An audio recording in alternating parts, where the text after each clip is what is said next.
Before the reaping, before the Mockingjay, before the Hunger Games themselves, there was a world that fell apart in a way almost nobody survived. This is the story of how that world died and how from its ashes Panem was born. It's a history written not in ink, but in blood, ash, and fear. The world that came before was not so different from our own. A sprawling, interconnected civilization built on technology, ambition, and the promise of a better tomorrow. But beneath the surface, the cracks were already showing. The planet was groaning under the weight of humanity. Wars erupted over dwindling resources, fought not for ideology, but for the last remaining barrels of oil and pockets of clean water. The climate, once a predictable cycle of seasons, became a weapon of mass destruction. Unprecedented droughts turned farmlands to dust bowls, while elsewhere rising seas swallowed coastlines whole, erasing cities from the map. Political tensions, once simmered, now boiled over into open conflict. Nations turned on each other, and then they turned on themselves. It was a slow, agonizing collapse, a symphony of destruction playing out across the globe. For the continent once known as North America, the end came with breathtaking speed. It wasn't one single event, but a cascade of failures. Cataclysmic floods, fueled by melting ice caps, redrew the map, inundating coastal metropolises and turning fertile plains into inland seas. The intricate supply chains that fed millions simply broke. Supermarket shelves went bare, and the ensuing food riots made the political skirmishes look like child's play. Starvation became the great equalizer. As national governments dissolved, their authority vanishing overnight, economies imploded. Money became worthless paper. The world order didn't just stumble, it plunged into a chasm of chaos, dragging the most powerful nations on earth down with it. In the wreckage, survivors clung to what they could. Small pockets of civilization tried to form, regional factions carving out territories from the ruins. In the West, communities huddled in the shadow of the mountains. In the East, they fortified what was left of the old cities. But these attempts were doomed from the start. Without a unifying structure, without the technology or resources to sustain themselves, they were just islands in an ocean of anarchy. They preyed on each other. Warlords rose and fell, promising security but delivering only more violence. It was a dark age, a brutal free-for-all, where the only law was survival, and even that was a promise few could keep. The hope for rebuilding a nation seemed like a forgotten dream, but not everyone had fallen. Tucked away in the natural fortress of the Rocky Mountains was a place that had weathered the storm. A city strategically positioned and rich in resources that had not only survived but thrived. This was the genesis of the capital. Its leaders were not sentimentalists, they were ruthless pragmatists. They had the technology, the geological protection, and most importantly, the cold, calculating will to impose order. While the rest of the world was tearing itself apart, the architects of the capital were drawing up blueprints for a new one. They saw the chaos not as an end, but as an opportunity, a blank slate. From their mountain stronghold, they began to expand their influence. They sent out envoys, soldiers, and engineers into the wastelands. They found scattered, desperate populations, people who would do anything for a guaranteed meal and a wall to protect them from the horrors outside.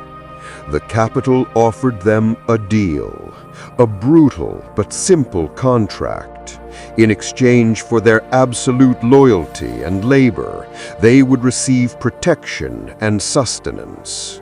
These pockets of survivors were organized, categorized, and assigned a single unchangeable purpose. The miners were sent to the mountains for coal, the farmers to the remaining fertile lands for grain, the lumberjacks to the forests. Each group was isolated, its identity stripped away and replaced by its function. They were no longer communities, they were cogs in a machine. This system created an immediate and irreversible dependency. The districts, as they were now called, could not survive on their own. The agricultural district had food, but no electricity.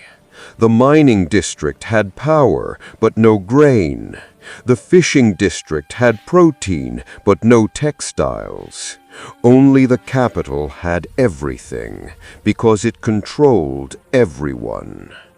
It positioned itself as the benevolent provider, the heart of this new body politic, pumping lifeblood to the limbs. But in reality, it was a parasite, draining the districts of their resources, their labor, and their freedom, all while convincing them they were lucky to be alive. Survival now had a price: servitude.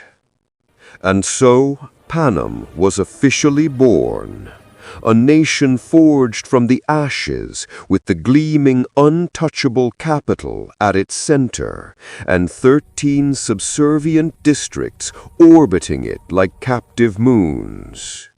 The name itself, taken from the Latin phrase Panem and Circenses, bread and circuses, was a chillingly honest mission statement. Keep the populace fed and distracted, and you can control them completely.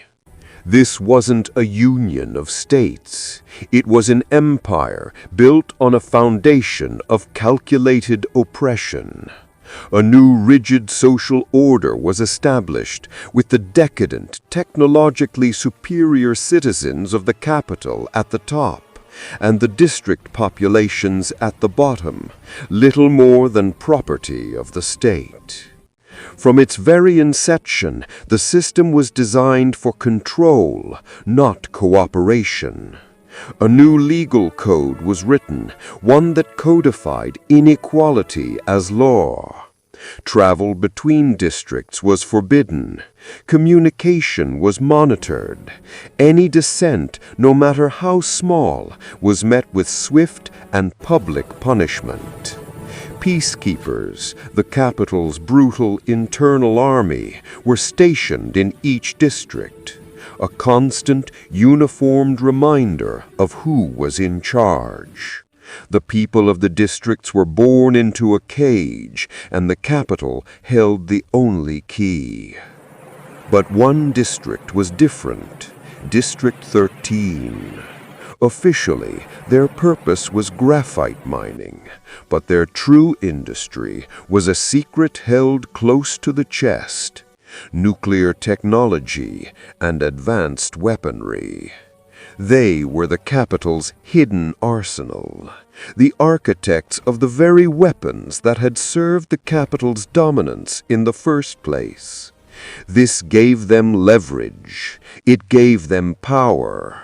They were part of the system, but they were also, quietly, secretly, its greatest threat. A powder keg waiting for a spark.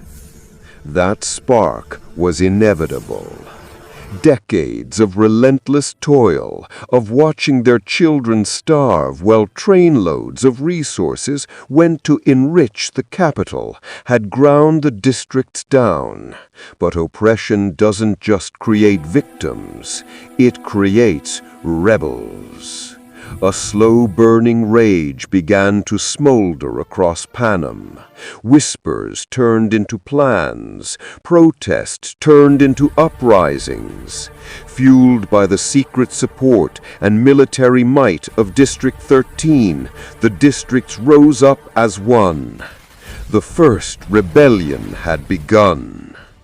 It was a desperate, bloody war for freedom, a fight to shatter the chains Panem had been forged with. The rebellion raged for years, shaking Panem to its core. But the capital, for all its decadence, was a master of warfare. They responded with a brutality that shocked even the most hardened rebels. They unleashed horrors from their advanced laboratories, turning the districts into battlegrounds of unimaginable suffering. And then they turned their full fury on the heart of the rebellion, District 13. In a final, horrific act of annihilation, the capital unleashed a firestorm of chemical and conventional weapons, wiping the district surface from the face of the earth. The official story was that District 13 was utterly destroyed, its people turned to ash, a terrifying example of the price of defiance. The war was over, the rebellion was crushed, but victory wasn't enough. The capital needed to ensure that such a rebellion could never happen again. They needed more than just a memory of a war. They needed an annual lesson, a spectacle of submission carved into the very soul of Panem.